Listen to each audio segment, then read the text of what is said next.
Olá, a paz do Senhor. Mais uma vez aqui estamos para trazer a você um informativo acerca da Fateme TV. Eu sei que o Senhor é Deus tremendo, magnífico, e o Senhor deseja que eu e você venhamos estabelecer um tempo para com Ele, conhecendo a palavra do Senhor e norteando qual o propósito do Senhor para com as nossas vidas. Por isso trouxemos a Faculdade de Teologia Ministerial para Dourados. O Polo de Dourados está instalado na Avenida Marcelino Pires, número 2311, onde nós estamos ali desempenhando algo muito lindo. Muito obrigada a todos os pastores que conosco estão, obreiros, membros de igrejas. Queridos, nós estamos em 30 ministérios diferentes ali representados. Olha que coisa tremenda que o Senhor está nos agraciando pelo poder do nome de Jesus. E eu quero convidar você a vir assistir uma aula experimental. Será um prazer tê-lo. Nós temos aula de manhã, temos aulas à tarde, temos aula todas as noites. Agende um horário, esteja ali conosco. Seja curioso em conhecer o que de melhor nós temos a apresentar a você. E depois você terá a liberdade de definir se quer continuar aprendendo a palavra do Senhor, se quer crescer mais e mais no conhecimento, segundo a palavra de Deus nos ordena, e verá com grande benefício será. Nós estamos objetivando a você a liberdade de conhecer um pouco mais a palavra do Senhor e será uma bênção. Portanto, hoje nós vamos estar ministrando a você uma parte de uma das aulas que são ministradas ali, só para você ter uma noção. Mas se quiser e desejar estar conosco, assistir uma aula inteira, esteja lá. Será um prazer em nome de Jesus. São assuntos diversos, porém tendo como ponto fundamental a palavra do Senhor. A cada aula é um culto, é um agregar do poder do Espírito de Deus para com aqueles que ali estão. E está aberta a oportunidade para você. Estamos em Dourados e temos a grande alegria de poder continuar com essa visão, onde a sede está em Curitiba há 20 anos e somos um dos 175 polos a nível nacional e também em alguns países. Vamos assistir essas aulas? Vamos lá? E depois nós retornamos pelo poder do nome de Jesus.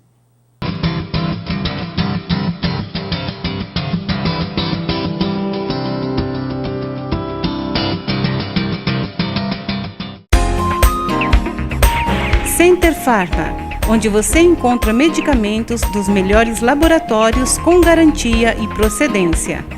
Temos uma linha de suplementos com os melhores produtos. Conheçam a variedade da nossa perfumaria e o cantinho do bebê, com tudo o que ele precisa para o seu conforto e bem-estar. Center Pharma, Rua Eulália Pires, 2477, esquina com Antônio Emílio de Figueiredo, no Jardim Clímax, em Dourados.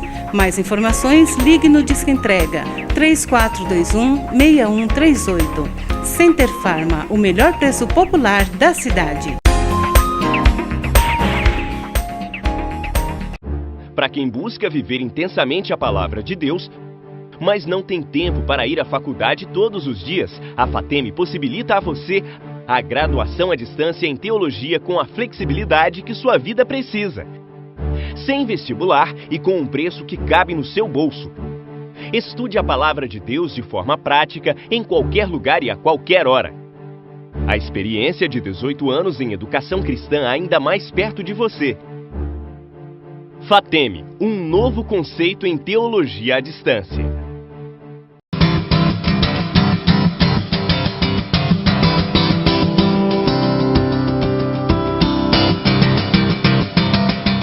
Queridos, nós terminamos então o nosso pensamento fechando da seguinte maneira, que parece-me que Deus, Ele não quer nos abençoar, não é isso?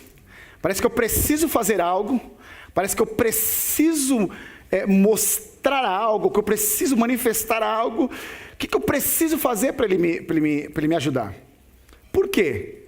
Porque eu sou sincero no que eu quero, sou sincero nos meus pedidos, eu não estou enganando, não estou sendo falso, estou sendo sincero, estou ali com vigor, porque eu acho que eu preciso, está faltando alguma coisa, acho que está faltando uma coisinha, aí eu começo a ver, o que está faltando? Eu acho que eu tenho que parar de ver futebol. Vou parar de ver futebol. Aí, o que está faltando? Eu acho que está faltando, eu tenho que raspar as pernas. Eu vou raspar as pernas. O que está faltando? Está faltando que eu tenho que... Sabe, a gente começa a procurar coisas em nós e nunca a gente vai conseguir achar o que... Porque sempre parece estar faltando algo. Porque a nossa ideia é, eu preciso fazer algo. Por quê? Lembra que eu falei no começo que a nossa sociedade, ela vive de comparação. Então eu me comparo com outro irmão. Eu acho que aquele irmão é mais usado por Deus. Por quê? Porque ele é mais santo. Ele chega meia hora antes do culto e fica de joelho orando. Ele jejua 40 dias e 40 noites. Ele faz isso, então eu preciso fazer isso. Não sei se só para mim isso é coincidente, né? Mas a gente fica achando que precisamos converter Deus. O que eu preciso fazer para convencer a Deus de que eu mereço? O que eu preciso fazer para convencer a Deus para Ele não me mandar para o inferno? Porque eu estou com medo. Queridos, eu vou trazer um pensamento, porque a gente precisa entender, dar um passinho mais para trás, para ficar bem claro essa nossa introdução da aula, essa nossa primeira aula, para a gente entender esse pensamento bem legal do que Deus quer falar conosco. O homem, quando foi colocado no mundo, ele foi colocado com um propósito. E o propósito que ele foi colocado no mundo foi ser governo do mundo. Não é isso? Deus falou para o homem. A primeira coisa que Deus falou para o homem está lá em Gênesis capítulo 1, versículo 28. Ele diz assim, frutifique, multiplique, encha a terra e governe. O interessante dessa história é que o inimigo, lembra que eu falei que ele tem 3 estratégias que ele usa sempre? A primeira, ele confunde, depois ele invalida e depois ele faz você desacreditar. Então ele veio e confundiu agora a palavra de Deus. Como? Ele deixou o substantivo que Deus falou com o homem. Qual que era o substantivo da palavra de Deus? Frutifique. Qual que era o substantivo? O fruto. Ele deixou o fruto. Só que ele mudou o verbo. Qual que era o verbo? O verbo era frutificar. O homem era igual a Deus, e por homem ser igual a Deus, ele frutificava. Aí o inimigo diz, não, você precisa comer para você ser igual a Deus. Então agora ele mudou, ao invés de frutificar, ele mudou o verbo para comer.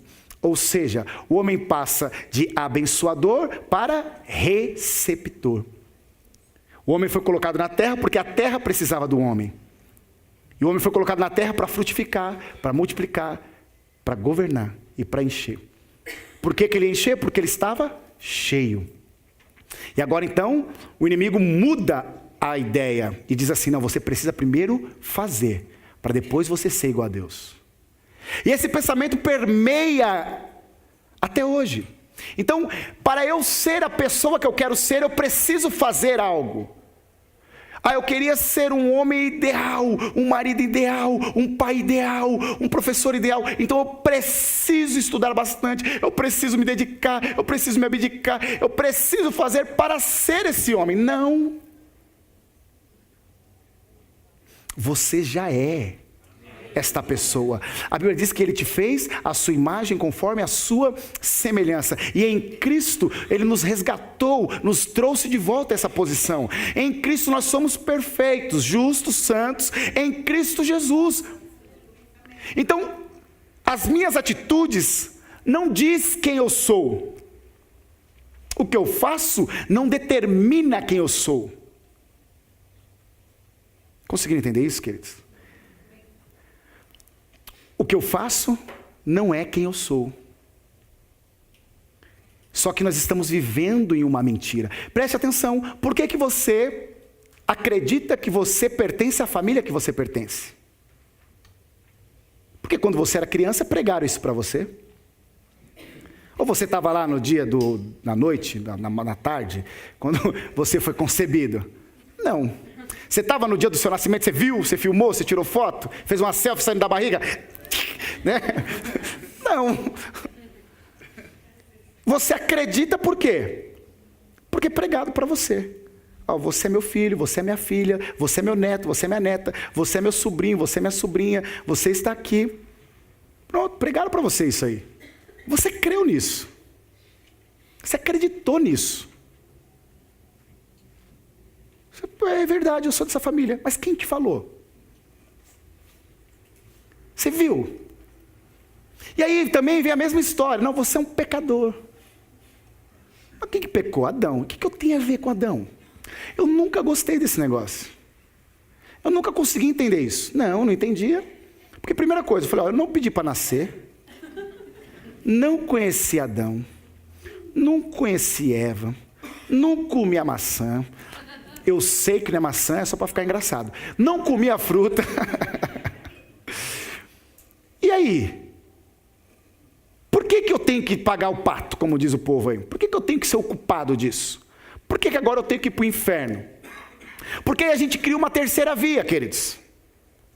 Porque é o seguinte, eles falam assim, você tem que aceitar Jesus, senão você vai para o inferno. Se você aceitar Jesus, você vai para o céu. E onde que eu estou? Né? Você aceita Jesus, você vai para o céu. Se você não aceitar Jesus, você vai para o inferno. Então, mas eu não quero. Quero ficar aqui mesmo onde que eu estou. Não quero ir para o céu, não quero ir para o inferno. Por que eu tenho que escolher? Por que eu não tenho domínio sobre meus desejos? Por quê? Não, eu não gostava não. Eu falei, não, esse Deus não é legal. Como que Deus já me coloca na brincadeira devendo? É verdade, porque fala assim, não, esse é o pecado original. Mas que pecado? De Adão, e o que eu tenho a ver com Adão? Não, eu não aceitava esse negócio. Falei, não é possível, um Deus desse eu não quero. Um Deus desse que já me coloca com dívida. Não pedi para nascer, não, que papo é esse? Não, esse Deus é muito esquisito. Só que, lendo a Bíblia, eu entendi que Deus também acha errado isso daí. Sim, Deus também acha errado, exatamente. Deus pensava da mesma maneira que eu pensava. Romanos 5,17 diz assim, se pela transgressão de um só, ou seja, de Adão, esse um que ele está falando é Adão. Então, se pelo pecado de Adão você estava indo para o inferno, você estava doente, sua natureza pecaminosa, é isso aí. Sua natureza pecaminosa, que você herdou. Pela transgressão de um só, a morte reinou, por meio dele, quando ele diz a morte reinou, ele está dizendo as doenças, as drogas, os vícios, tudo que é desgraça, ele falou que reinou por causa do pecado do camarada. Muito mais aqueles que recebem de Deus a imensa provisão da graça e a dádiva da justiça reinarão em vida por meio de um único homem, Jesus Cristo. Então ele está dizendo o seguinte, o que você fez para ser um pecador? Nada. Você só nasceu e falaram, você é pecador. E você acreditou nisso. O que você fez para ser um pecador? Eu creio que eu sou um pecador. É verdade, sou pecador mesmo, hein? Pequem, ixi, você não imagina como eu peco. A gente até se orgulha de ser pecador. Rapaz, você não me conhece, não queira me conhecer. A gente até se orgulha de ser pecador. Aí agora, e você virou pecador porque você pecou? Não, porque falaram para mim que um camarada pecou. Não é isso? Falaram que Adão pecou e você virou pecador. É isso aí, por isso que você é pecador. Nessa história? Ou você viu Adão pecar? Você comeu a fruta? Viu a Eva pelada? Não. Falaram para você, você herdou. Pegou de volta. A minha irmã aqui falou para mim, herdou. Então é isso aí, você herdou. E agora? Agora a Bíblia diz o seguinte. Então se do mesmo jeito você aceitou que você era um pecador e não fez nada para ser pecador, agora do mesmo jeito, aceite que você é justificado, que você é santo, que você não deve mais nada para ninguém através de Cristo Jesus. O que você fez para ser pecador? Nada. O que eu vou fazer para ser justo? Nada. Eu vou fazer a mesma coisa que eu fiz para ser pecador. Eu acreditei que eu era pecador. Agora eu creio que sou justo. Conseguiram entender? Então, isso está bem claro para vocês. Que a obra nenhuma me salva. Não é isso? Nada do que eu faça vai me levar para o céu. Vai me dar direito a receber o que Cristo fez. Isso está claro. Mas agora a gente ainda tem dificuldade nas obras que me condenam. Porque se obras não me salvam, por que obras me condenam?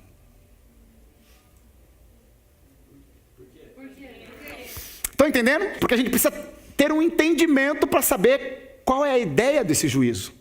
Porque até agora a gente imagina que o juízo vai ser pelas obras que eu fiz. E diz isso o texto, exatamente isso, pelas obras que vocês fizeram. Mas Deus sonda, lembra que nós olhamos lá? A intenção pelo que você fez. Ele sonda o coração. Ele sonda a intenção pelo que você fez. Qual a intenção? Porque você dedicou a sua vida em determinada profissão, em determinada religião. Qual a intenção disso? É dinheiro? Mas preste atenção, queridos, Deus não dá dinheiro para ninguém. Porque se Deus desse dinheiro, por que os traficantes estão cheios de dinheiro e tem missionário fazendo a obra do Senhor morrendo de fome? Por que se Deus dá dinheiro, tem assaltantes de banco andando de lanchas e iate, e homens de Deus não têm o que comer em casa? Deus não dá dinheiro. A Bíblia diz que Deus dá recompensa. Vamos voltar lá. A gente está no mesmo pensamento. Então vamos voltar lá. Deus colocou o homem aonde? No Éden. A palavra Éden significa prazer. A palavra Éden significa prazer. Então, Deus criou o homem com um propósito e colocou nesse propósito e disse: faça o que você foi feito para fazer. Governe. Governe sobre os peixes do mar, sobre as aves do céu, sobre os animais da terra, sobre a natureza. A Bíblia diz que o homem deve governar sobre tudo, mas quando diz ao seu semelhante, o outro homem, ela diz: sirva. Governe natureza, animais e sirva os homens. A Bíblia não manda você governar sobre homens. Homem você serve. Seu semelhante você serve. E aí então, o homem tinha um papel no Éden. E ele tinha um propósito. E ele cumpriu o propósito de Deus no lugar chamado prazer. Ou seja, cumprir o propósito de Deus te dá prazer. Então, quando você faz o exemplo, quando você participa de uma ação social, ou ajuda o próximo, ou quando você ajudou alguém, e você percebeu que você ajudou alguém, aquilo te deixa tão feliz, não é verdade? Porque você está cumprindo o propósito de Deus. Porque cumprir o propósito de Deus dá prazer. Só que a gente inverteu isso, queridos. Nós começamos a correr atrás do prazer e não do propósito. E aí eu acho que eu preciso fazer para ter prazer. Eu preciso comer para ser igual a Deus. O dia que eu fizer. Então, o dia que eu parar de fumar, aí eu me batizo. O dia que eu parar de mentir, aí eu assumo um grupo familiar. O dia que eu parar de fazer tal coisa, aí então eu vou... O dia que você não vai conseguir nunca, queridos. Porque Ele já enviou o seu Filho. A Bíblia diz que pela graça sois salvos, por meio da fé. E isso não vem de vós, é dom de Deus, não pelas obras, para que ninguém se glorie. Você é salvo pela graça. Então, onde está aqui clique do nosso pensamento. Nós precisamos entender que nós fomos colocados na terra para se doar. O que é frutificar? É dar fruto. A Bíblia diz que no princípio era o verbo, e o verbo estava com Deus, e o verbo era Deus. Então, o verbo, ele é o que dá ação a uma frase. Não existe frase de ação sem verbo. Existe frase sem predicado, existe frase sem sujeito, mas não existe frase de ação sem verbo. Eu falo para você assim, copo, cadeira. Agora se eu falo para você, corra, levante, pule, é ação. O verbo expressa ação. O verbo existe passado, presente e futuro. Aquele que era, que é e que há de vir. Então Jesus é o verbo por quê? Que verbo que Jesus é? Frutificai.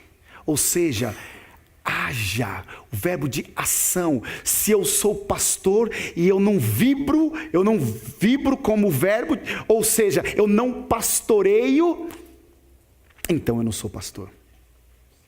Porque eu preciso ter ação. Eu vou falar para você o seguinte. Você, meu irmão, é um cirurgião cardiovascular. Está aqui o seu diploma. E está aqui, ó, as ferramentas. E agora você vai operar essa irmã. Você teria coragem de deixar ele te operar? Você teria coragem de operar ela? Mas você tem um título. Ganhou o título de cirurgião, ganhou até um diploma.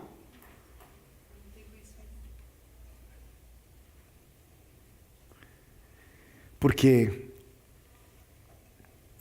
o título não diz quem eu sou. Quem eu sou é que me dá o título. Eu sou mecânico não porque eu tenho um título de mecânico. Eu sou mecânico porque eu consigo abrir um motor e consertar um carro. Por isso eu virei mecânico. A etimologia da palavra sabe fazer, no seu original, ela nasceu da seguinte maneira: o saber é fazer. O saber é fazer. Ou seja, eu pego um livro de natação e leio tudo como tem que fazer para nadar.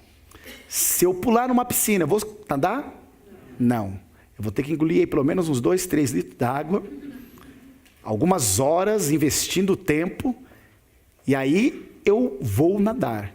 Então, quando eu faço, eu sei, porque o saber é fazer. Conseguiu entender? Meu filho está tirando a carteira de motorista agora.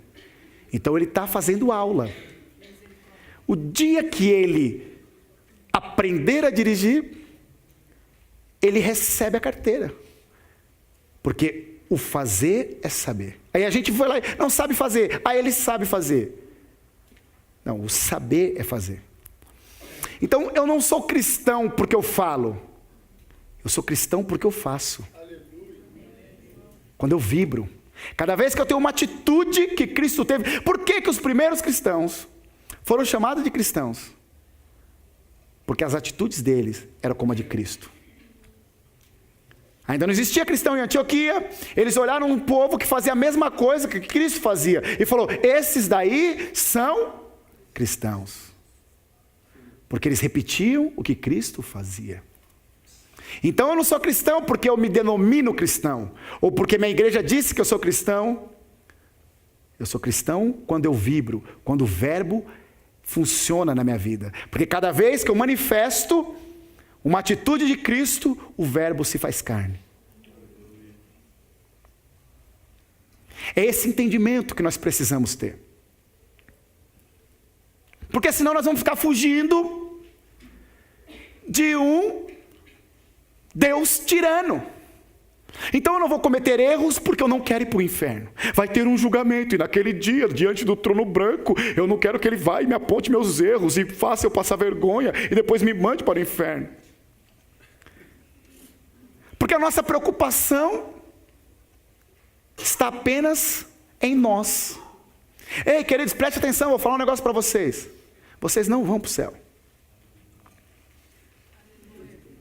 Ninguém vai para o céu, queridos. Você volta para o céu. Você volta, porque é de lá o seu lugar. O nosso problema é que a gente não sabe a nossa origem. Nós precisamos entender origem e destino. A gente está aqui cumprindo uma missão. E depois a gente vai voltar para casa. Então a gente não vai para o céu, a gente volta. Ninguém vai para o inferno, queridos.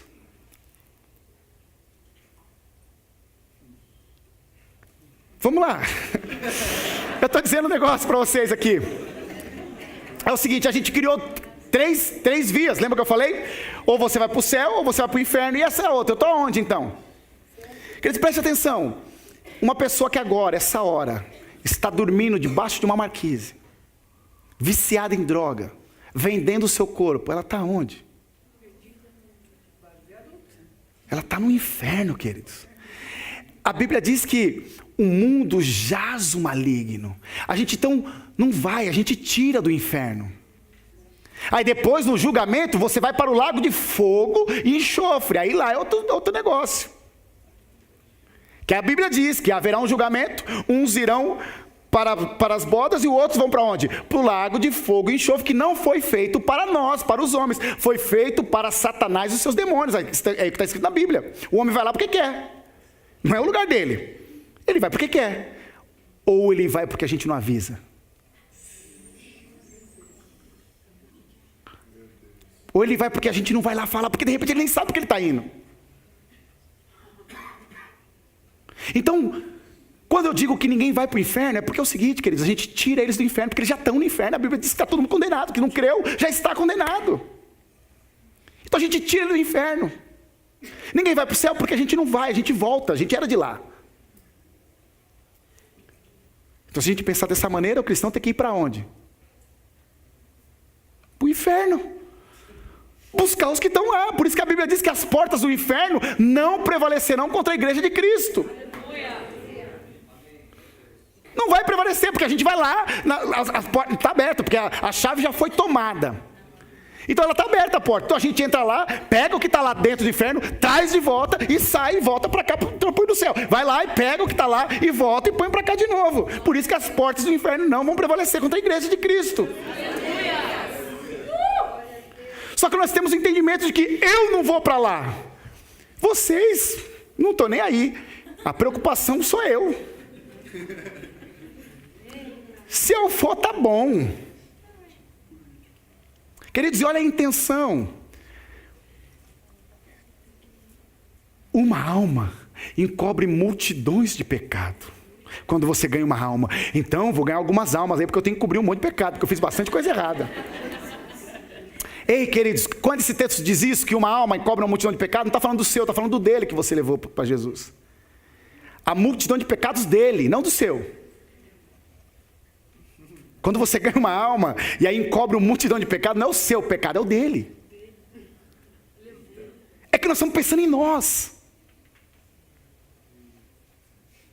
Então o meu medo do juízo, sabe qual que é? Se eu vou entrar ou não. Mas a nossa preocupação tinha que ser, será que o meu irmão vai ou não? Porque é mais ou menos assim.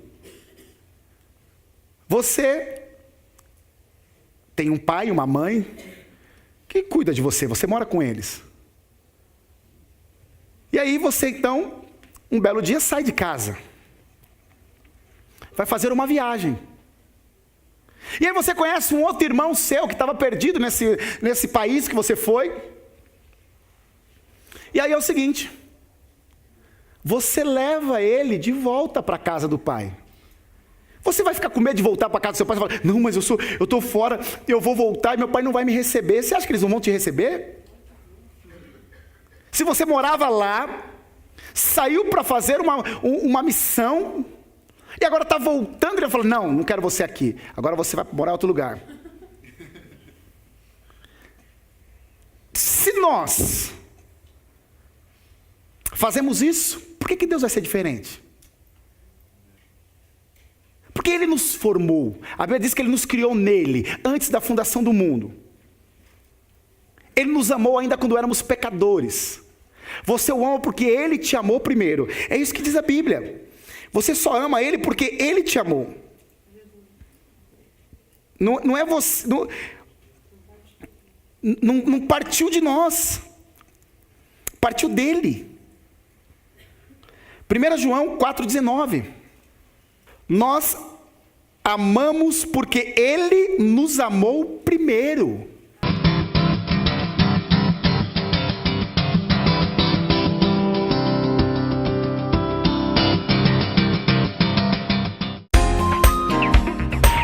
Center Pharma, onde você encontra medicamentos dos melhores laboratórios com garantia e procedência. Temos uma linha de suplementos com os melhores produtos. Conheçam a variedade da nossa perfumaria e o cantinho do bebê, com tudo o que ele precisa para o seu conforto e bem-estar. Center Pharma, Rua Eulália Pires, 2477, esquina com Antônio Emílio de Figueiredo, no Jardim Clímax, em Dourados. Mais informações, ligue no Disque Entrega 3421-6138. Center Pharma, o melhor preço popular da cidade. Meus irmãos, você viu que experiência linda, que experimento o Senhor tem permitido? Que coisa linda que é conhecer a essência da palavra. É isso que nós estamos hoje dando a liberdade, ofertando a você a oportunidade de buscar o conhecimento da palavra. Venha estar conosco, será um prazer muito grande. Nos procure a Avenida Marcelino Pires, 2311, e terá com certeza a oportunidade de ver quão grande é estar conhecendo a palavra do Senhor e quão grande esse Deus é sobre as nossas vidas. Não perca tempo, venha estar conosco em nome de Jesus.